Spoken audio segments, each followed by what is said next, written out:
The Western world is a primarily omnivorous one, which relies heavily on the industrialization of food production.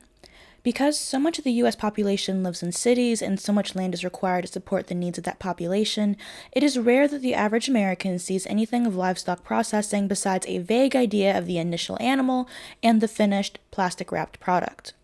One would be forgiven for being unaware of the cruelty that often occurs in commercial livestock rearing, through factory farming, such as the way that animals are held in cages, forced to lactate or produce far more eggs than is healthy, and denied medical treatment due to the lack of value placed on their lives. Even those of us who happily eat meat should be appalled at the inhumane treatment, especially given that there are better options that could allow for better quality of life for those animals. What cannot be forgiven is the apathy or ignorance of how women are often treated as livestock through industries which use the female body as a resource. Just as the female form has been fragmented to better be sexualized via pornography, the female body has been split into several areas of monetary production. One lesser known example of this is skin selling. This industry is especially prevalent in India, where the trafficking of Nepalis for labor and sexual exploitation, as well as kidney transplantation, is relatively common. A recent report by Indian journalist Soma Basu discovered that Nepali women were trafficked to brothels in Indian cities such as Bombay and then later duped into selling their skin.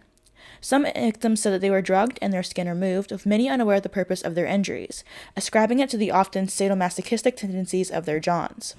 This skin tissue is then sold to pathology laboratories in India, where it is processed and exported to companies in the United States who manufacture skin and tissue derivative products to be used in plastic surgery. Often, these are used to create alloderm, which can be used for procedures like penis enlargement, breast augmentation, and lip augmentation. In other words, women in India and Nepal are being used to harvest human tissue, which is then used for cosmetic purposes in the West. While some of this product is used for burn victims, there have been studies using alloderm for gender-affirming vaginoplasties. The skin of impoverished women is therefore being sent to the Western world to be used by the wealthy for superfluous reasons.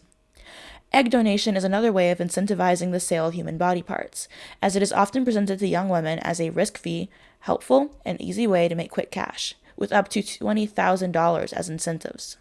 This most often occurs in the West, where infertile couples can afford to shop around for desirable traits such as eye color, IQ, or other skills. However, the women who agree to these donations are not fully informed as to what they are agreeing to. This is by design, as there are no studies regarding long-term effects of egg donation, despite many women who have donated reporting that they have experienced an array of health problems after donations, including ovarian cyst and endometriosis. Others have reported infertility and higher rates of cancer. Due to the cause of the industry, the women who donate are not treated as patients and receive no care after collection. As a result, most studies refer to the recipients of those eggs, not the doctors, and there have been no systematic long-term follow-up. Because the industry is both lucrative and self-regulated, there has been little request to rectify this gap in the literature, which might cause women to rethink their decision to donate. Weaves, wigs, and other hair products are commonly used in the West, with many preferring real human hair to synthetic alternatives. However, similarly to other industries, the bulk of the product is derived from poor countries, and becomes exploitation when the women have few, if other, options. In India, many of the hair is collected from donations given at temples, while others are incentivized by payment, some with as little as $15 for waist-length hair. Due to the poverty of these countries, this often causes a rise in hair thefts, where people forcibly cut the hair of others by slicing ponytails. While historically, women have shared breast milk with those in need, typically for the children of friends and families, or in work settings as wet nurses, in recent years, for-profit milk banks have arisen to meet the demand for breast milk, often by women waiting for milk of their own to come in. These for-profit businesses often suggest that selling breast milk can be beneficial for the children of these mothers. For example, in late 2014, the Oregon-based company had partnered with the Clinton Global Initiative to reach out specifically to low-income Detroit mothers and pay them $1 an ounce for their breast milk. While these payments were to compensate donating mothers for their time and effort, the idea behind this particular scheme seemed to be that if cash-strapped women could make money from their milk, then more of them might breastfeed their children, if only to keep producing milk. However, the incentivization of selling breast milk pressures women into ascribe monetary value to their own bodies, encouraging unsafe milking practices, and potentially depriving their own children of milk, as most women do not produce a surplus amount, but only enough to feed their own children. This practice was recently banned in Cambodia. While women who participated were often paid $12 a day, a large sum that could allow them to stay at home with their children, the argument once again centers on individual versus class analysis. These women are impoverished and constrained by their environment. There are other ways to lift them out of poverty besides biological exploitation, which is one of the reasons why the practice, along with surrogacy, have recently been banned, despite protests by the women involved. Popular 20th century science fiction predicted a 21st century future wherein babies are gestated within test tubes, but being primarily written by males, failed to recognize that the test tubes would be degraded surrogate women. While many of these industries rely on the compliance of underpaid and impoverished women, the surrogacy industry is global, as certain countries have less restrictions and regulations than others, which in turn decreases the cost. Surrogacy, just like all of the before-mentioned human product industries, is highly impacted by perverse incentive, which is defined as a kind of negative or unintended result of the incentive makers.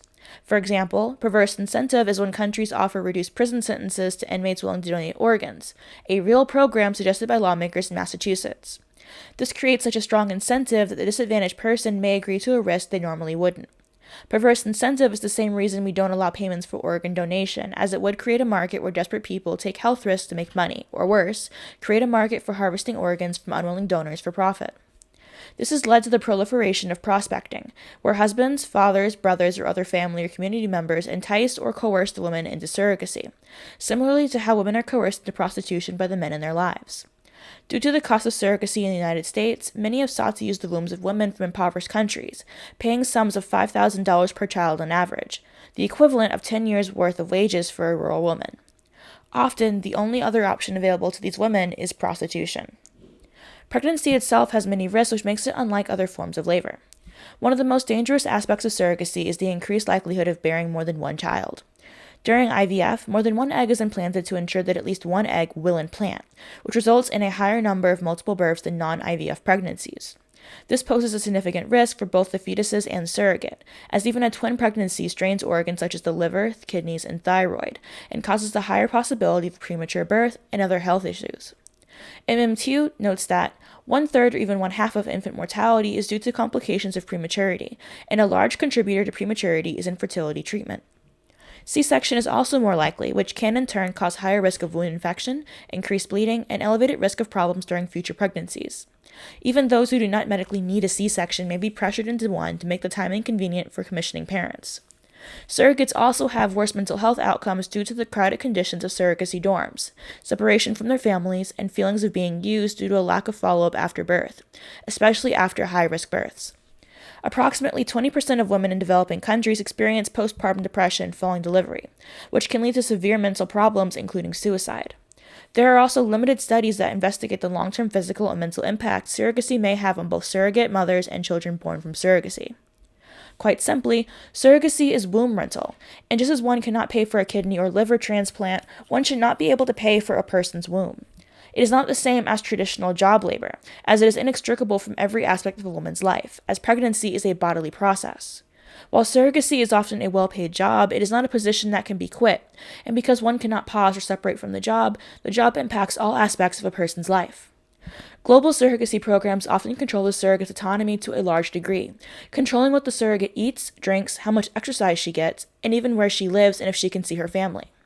While many may choose to be surrogates to help others or because of the need to support their own families, they are often treated with little care for their well-being or experience. It is important to note that while some women may genuinely enjoy being pregnant or helping others, the experiences of a few do not negate the impact of the industry on women as a whole.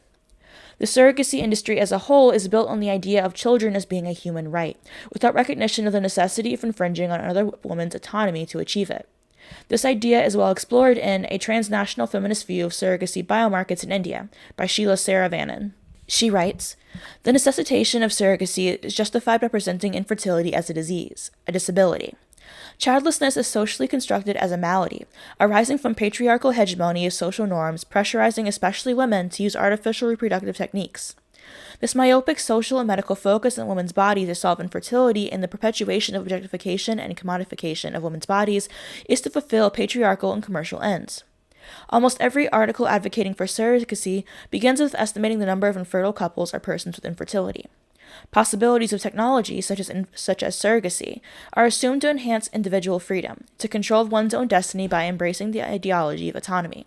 But ironically, surrogacy contracts require women to hand over the control of her body along with her reproductive experience and the baby to another person, reinforcing gender bias. As long as individuals endure artificial reproductive techniques on their own body, the my body, my decision philosophy is irrelevant.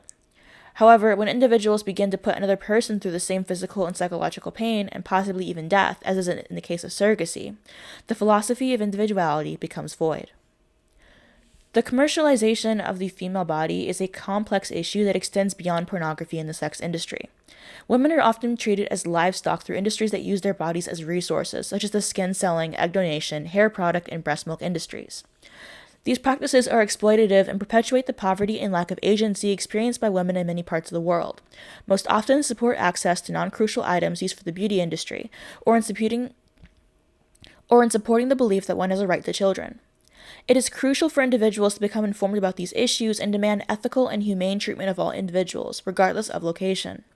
A good way to begin is to stop using products made from women, including human weaves, and to stop participating in industries like breast milk selling and egg collection, as well as to offer alternatives for women in impoverished countries to lift themselves out of poverty without using their bodies to do so. This, dear viewers, is where we part. This topic is one that I actually didn't know everything about. I had no idea about the skin harvesting thing until I started reading on surrogacy and realizing just how much of these industries are focused in India, particularly in rural areas with women who don't have other options, which, quite frankly, is not really any different from prostitution. If you don't have any options, then if your option is poverty or this one option, that's not really a choice, because poverty is something that everyone's obviously not going to want. It's not really a choice that's tenable. And the same thing goes for here. Most of these options are people are suffering and they have no other way to make funds, to make money. There's no comparable ways to make wages. And so they are forced to use the only thing they have, which is their bodies. And quite frankly, a lot of this is tied to the beauty industry in the West. Wealthier women from the West are utilizing the bodies of women in the East. And we can't stand for that. As feminists, we have to stand up for all women, including those that we don't see, including those that are out of sight. They shouldn't be out of mind just because they're in a different part of the world. If you guys have any comments, questions, or concerns, please leave them down below. Video subject ideas, etc., please feel free to put them in the comment section. I do have a Discord, Buy Me a Coffee, and Patreon. You are welcome to suggest video ideas and even just to talk with me, because I do read pretty much all comments and I reach out to you guys. I love talking about these topics, regardless of if we disagree on certain things. That's something that I think I'll probably discuss more later, and that I think that a lot of people, we have more in common than we have in difference for the most part. And when you put aside word choice, when you put aside specific ideology, a lot of the time we can find some commonality. And I think that a large part of political issues today is that we are focusing on the divides instead of the commonalities.